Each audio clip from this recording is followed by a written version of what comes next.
Matthieu chapitre 8. Jésus descend de la montagne et des foules nombreuses le suivent.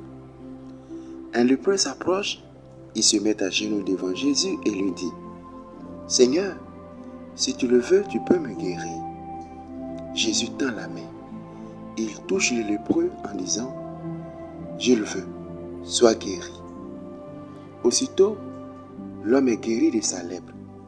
Jésus lui dit encore : « Attention, ne dis rien à personne, mais va te montrer au prêtre et offre le sacrifice que Moïse a commandé. Ainsi, tous auront la preuve que tu es guéri. » Jésus entre dans Capernaum. Un officier romain s'approche de lui et lui demande son aide en disant : « Seigneur, mon serviteur est couché à la maison. Il est paralysé et il souffre terriblement. » Jésus lui dit : « Je vais aller le guérir. » Mais l'officier lui répond : « Seigneur, je ne suis pas digne que tu entres chez moi, mais dis seulement un mot et mon serviteur sera guéri. Moi, j'obéis à un chef et je commande à des soldats. Je dis à l'un d'eux : va, et il va. Je dis à un autre : viens, et il vient. Je dis à mon esclave : fais ceci, et il le fait. » Quand Jésus entend cela, il admire l'officier et il dit à ceux qui l'accompagnent : « Je vous le dis, c'est la vérité. Dans le peuple d'Israël, je n'ai trouvé personne avec une foi aussi grande. Oui, je vous l'affirme. Beaucoup de gens viendront de l'Est et de l'Ouest, et ils prendront le grand repas avec Abraham, Isaac et Jacob dans le royaume des cieux. Mais ceux qui devaient entrer dans le royaume, on les jettera dehors dans la nuit. Là, ils pleureront et ils grinceront des dents. » Et Jésus dit à l'officier : « Retourne chez toi. À cause de ta foi, ce que tu as demandé va arriver. » Et au même moment, le serviteur est guéri. Jésus va dans la maison de Pierre. Il voit la belle-mère de Pierre. Elle est couchée avec de la fièvre. Jésus lui touche la main et la fièvre la quitte. La belle-mère de Pierre se lève et elle se met à servir Jésus.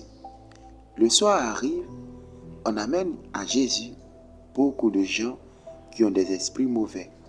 Par sa parole, il chasse les esprits et il guérit tous les malades. Ainsi, Jésus réalise ce que le prophète Ésaïe a annoncé. Il a pris ce qui nous fait souffrir et il a porté sur lui nos maladies. Quand Jésus voit la foule autour de lui, il donne l'ordre d'aller de l'autre côté du lac.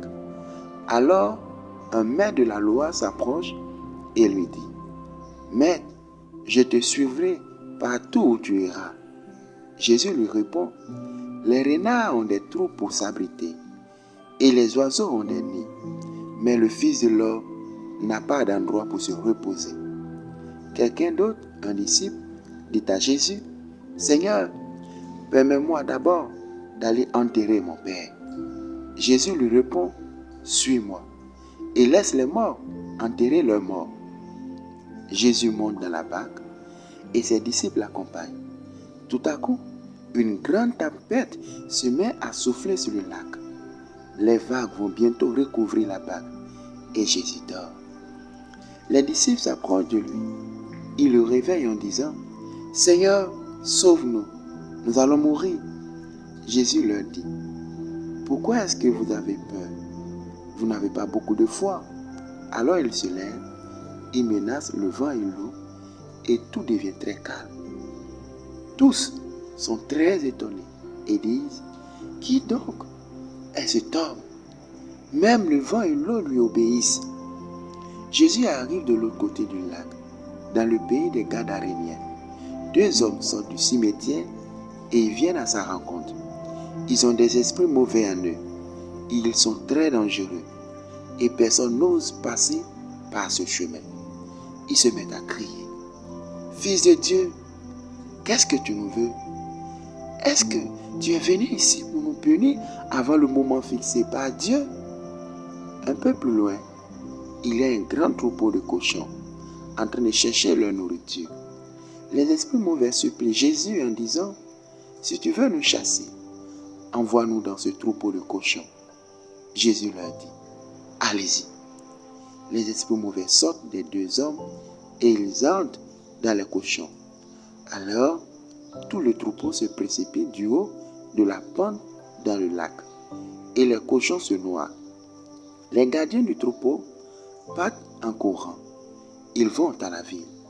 Ils racontent tout ce qui s'est passé et ce qui est arrivé aux deux hommes. Tous les habitants de la ville sortent pour aller à la rencontre de Jésus. Quand ils le voient, ils le supplient en disant, « Quitte notre pays. »